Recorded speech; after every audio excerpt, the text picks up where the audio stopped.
GD করা হয়েছে যাতে হচ্ছে আমাদের বাসায় এসে কেউ কোনো ধরনের প্রবলেম করতে না পারে। আমাদের বাসায় সিসি ক্যামেরা লাগানো হয়েছে। আর আমাদের বাসায় আরেকটা জিনিস আছে, সেটা হচ্ছে আমি ফ্ল্যাশ করতেছি না, আমাদের বাসায় যদি কেউ কখনো কোনো ঝামেলা করতে আসে তখন সে টের পাবে। সেটা বললাম না, কারণ দুইটা জিনিস অলরেডি বলে দিয়েছি যে আমাদের বাসায় সিসি ক্যামেরা লাগানো হয়েছে, প্লাস জিডি করেছে, আমাদের লাইফ রিস্ক আছে, এই জন্য হচ্ছে আমরা জিডি করেছি। যেহেতু আমাদের বাসায় একবার প্রবলেম হয়েছে সেটা তোমরা জানো, নেক্সট যদি এরকম কিছু হয় সেটার জন্য আমাদের পদক্ষেপ নিয়ে আসে। আপু গোলাপি কালারটা আরেকবার দেখাবা। গোলাপি কালারটা আরেকবার দেখাও। কিন্তু আমাদের সিসি ক্যামেরা গুলো এমন জায়গায় লাগাইছে যেটা হচ্ছে মানুষের চোখে নাগালে। এবার বাইরে থেকে কেউ ঝামেলা করবে, সেটা ভিডিও ফুটেজ থাকবে না, এরকম হবেই না। সিসি ক্যামেরা এমন ভাবে লাগাইছি তোমার আমাদের বাসায় ঢুকার আগে থেকে এক কদম তুমি দিবা রাস্তায়, সেই রাস্তা থেকে তোমাকে ফলো আপ করা হবে। গুড। সিমরান নাজ আপু কেমন আছো? বিগ ফ্যান কাশফি আপু। এই যে দেখো পিঙ্ক কালার শাড়িটা দেখো কত সুন্দর। এই কাজের জন্য আমি মূলত ব্যস্ত ছিলাম খুব। আয়েশের বার্থডে ডেট কবে? আয়েশের বার্থডে ডেট হচ্ছে 15ই ডিসেম্বর। আল্লাহ, আরেকদিনই হলে তো 16ই ডিসেম্বর থাকে। আরেকদিন আমাদের খুব ইচ্ছা ছিল, মানে আমার খুব ইচ্ছা ছিল যে 16ই ডিসেম্বর একটা হ্যাঁ সিজার হয়েছে। গুড আপি, তোমাকে খুব কেয়ারফুল থাকবে। হ্যাঁ আলহামদুলিল্লাহ, এখন থেকে খুব কেয়ারফুল। আর তার থেকে বড় কথা হচ্ছে আমরা এখন যে বাসায় থাকি তার মানে কি যেন রিয়া কে যেন পুলিশ, আমাদের বাসায় হচ্ছে প্রশাসনের লোক থাকে, যার জন্য আমাদের একদম সেভ আছে।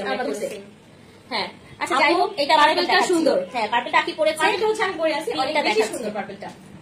মাত্র 3600 টাকা। পুরো বাংলাদেশে আমরা ডেলিভারি চার্জ ফ্রি দিচ্ছি, inside Dhaka outside Dhaka both সাইডে। হ্যাঁ কাশফি আপু, তোমার বেবি আছে? হ্যাঁ আপু, কি বলে না কাশফি আপুর বেবি না।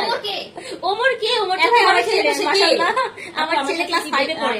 এর সাথে কি ব্লাউজ পিস থাকবে? হ্যাঁ, এই যে ব্লাউজটা শাড়ির সাথে হচ্ছে তোমরা ব্লাউজ পিস পেয়ে যাবে। আমাদের হয় কি আপুরা, শাড়ি আসার সঙ্গে সঙ্গে আমরা দেখাই, আর এত ব্লাউজ বানানো আসলে পসিবল হয় না। ঠিক আছে, এই যে দেখেন ব্লাউজের পার, স্লিভের পার পাচ্ছেন, এই হচ্ছে ব্লাউজ পিস। এই যে আপনারা সামনে দেন বা পিছিয়ে দেন, যেখানে দিতে পারেন দিয়ে দিবেন। ঠিক আছে, খুব সুন্দর। তুমি তো শখের বউ, তোমাকে পাওয়ার জন্য কত কত মানুষ আবেগ দেখায়। বাবা ভালো আপু, মেরুন কালারটাই তোমাকে মানাইছিল। মেরুন কালারই তো আমি পরে আছি, এটা তো জাস্ট তোমাদেরকে পারবেন। হ্যাঁ পার্পলটা হচ্ছে আমি পরে আছি, একদম ডিপ পার্পল কালার। তো যারা যারা হচ্ছে আজকে আমাদের এই শাড়িগুলো নিবা তাদের জন্য কিন্তু ডেলিভারি চার্জ একদম ফ্রি। এটা হচ্ছে আজকের জন্য, আজকে লাইভ দেখে যারা হচ্ছে অর্ডার করবে তাদের জন্য ডেলিভারি চার্জ একদম ফ্রি। দ্রুত ইনবক্স করে ফেলো। কি কারণে কি মনিরকে বাসায়, মনির তুমি কি কারণে মনিরকে বাসায় আনলা? অনেক কই কই আমি তো দেখতেই পারতেছি না। ও মানে মনির ভাইকে দিয়ে কেন আমি আমাদের খাটে রিপেয়ার করেছি। আমি শুরুতেই হচ্ছে মনির ভাই আমার খাটে রিপেয়ার করছে, তাকে অন্য মানুষ ফোন দিয়ে বাসায় নিয়ে গিয়ে তারপর হচ্ছে কাজ করাইছে। সেটা তো আমার কিছু না, কাজ কিন্তু সে হচ্ছে সর্বপ্রথম আমার বাসায় কাজ করছে, আজকে আমাদের খাট রিপেয়ার করে দিছে। এখন তাকে যদি অন্য কেউ যাইতে বলে কাজ করাইতে, এখানে একটা কথা বলি, আমি ছাড়া, কাশফিয়াস কালেকশনের পেজের ওনার মন ছাড়া বাদ বাকি আখির সাথে যারা কাজ করতেছে তারা যদি অন্য কাউকে নিয়ে কাজ করে, কার কি সমস্যা? আমি পার্সোনালি করবো না, এটা আমার একদম নিজের একটা অপিনিয়ন, আমি করবো না। এখন তাকে যদি নক দেয় অবশ্যই যদি যায়, এটা এখন তাদের পার্সোনাল ব্যাপার। আপনারা এটা মনে হচ্ছে মনির ভাই হচ্ছে কাউকে নক দেয়নি বা কিছু না, তাকে ফোন করা হয়েছে যাতে কাজ করা যায়, প্রমোশন করে দিতে। কেউ মনে করবে যে ওর একটা, যেহেতু ওর খাটের কাজ আছে, যেটা ও আমার সাথে আসলে শেয়ার করছে, এটা তো আমার পার্সোনাল ইস্যু না, আমি মানে খাটের কাজ করাইতে পারি, এটা হচ্ছে একান্তই আমার।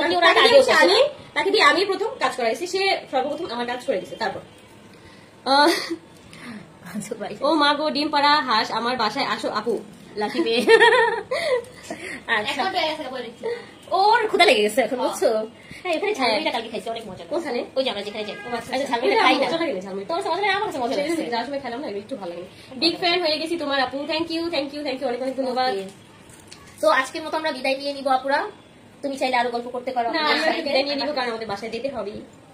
আমরা তোমাকে সবসময় সাপোর্ট করি, থ্যাংক ইউ আপু, অনেক অনেক ধন্যবাদ। আমরা এখন রাস্তা দিয়ে যাব, হাঁস পাখি।